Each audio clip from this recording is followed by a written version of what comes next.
የመረጃ ሉዓላዊነት ለፖሊሲ ነጻነት ጉባኤ እንደ ሀገር በመረጃ ልማት የተሰሩ ስራዎችና የተገኙ ውጤቶች በአውደ ርዕይ የቀረቡበት ነበር አሉ የኢትዮጵያ ስታትስቲክስ አገልግሎት ዋና ዳይሬክተር ዶክተር በከር ሻሌ። የመረጃ ሉዓላዊነት ለፖሊሲ ነጻነት በሚል መሪ ሀሳብ ለ3 ቀናት ሲካሄድ የቆየው ሀገር አቀፍ ጉባኤ ተጠናቋል። ዋና ዳይሬክተሩ በጉባኤው ከ30 ሺህ በላይ ተሳታፊዎች መገኘታቸውን ገልጸው የኢትዮጵያ ስታትስቲክስ አገልግሎት በ4 ዘርፎች የመረጃ አሰባሰብና ልማት ስራዎች ሲከውን መቆየቱን እወቁ ብለዋል።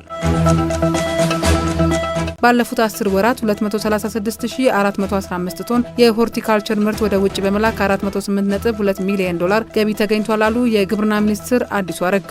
ሚኒስትሩ በምስራቅ ሸዋ ዞን አዳሚ ቱሉ ጂዶ ኮምቦልቻ ወረዳ የሙዝ ክላስተርና የሎሚ ምርት እንዲሁም በባቱ ከተማ የአበባ ምርትን ጎብኝተዋል። አቶ አዲሱ በዚህ ወቅት ለሆርቲካልቸር ዘርፍ ከፍተኛ ትኩረት በመስጠት እየተሰራ መሆኑን አብራርተዋል።